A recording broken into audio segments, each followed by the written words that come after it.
Hello فضا، کیا حال ہے؟ اللہ میری معصوم بیوی کا پیچھا چھوڑ دو یار، تم تو مسلسل مشہور ہوئے چلے جا رہی ہو. کتنا بچے کی جان لوگی؟ اللہ میں معاف کر دیتا ہے، انسان معاف نہیں کر رہا.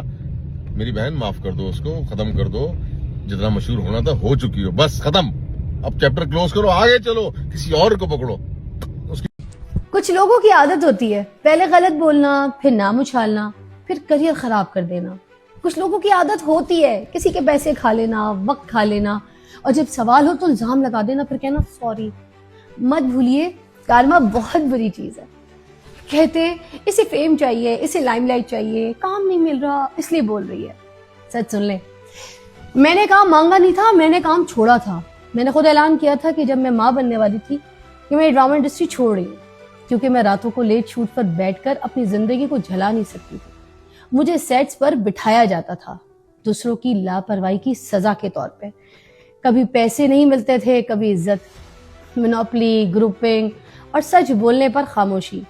میں یہ سب برداشت نہیں کر سکتی تھی، اس لیے میں ہٹ گئی خاموشی سے، عزت کے ساتھ. اور آج بھی سن لیں، میں فارغ نہیں ہوں، نہ میں بیکار. میں اپنا مارننگ شو کرتی ہوں، انٹرٹینمنٹ مارننگ شو، جہاں میں صحت کی بات کرتی ہوں، معاشرے کی بات کرتی ہوں، سچ کی رہنمائی کرتی ہوں. میں سچ کے ساتھ کھڑی ہوں اور کسی سے ڈرتی نہیں ہوں. لیکن سب سے زیادہ افسوس مجھے اس بات کا ہے کہ ایک عورت کی بات پر ایک مرد دوڑا ہوا آیا. عورت سے بات کر رہی تھی اور بیچ میں مرد آ گیا. افسوس، عورتوں کی بات میں جو مرد بولنے آ جائے وہ طاقتور نہیں ہوتا، وہ مرد نہیں ہوتا. کیونکہ مرد خاموشی سے وقار دکھاتا ہے، شور نہیں. اور جو سچ سے ڈرتا ہے نا، وہ الزام لگاتا ہے. سامنے والے کو یہ کہتا ہے اس کو فیم چاہیے.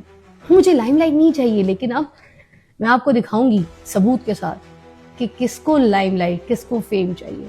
آپ خود دیکھ لیجئے. ٹیک اے لک ایٹ دس میسج. خیال رکھیے.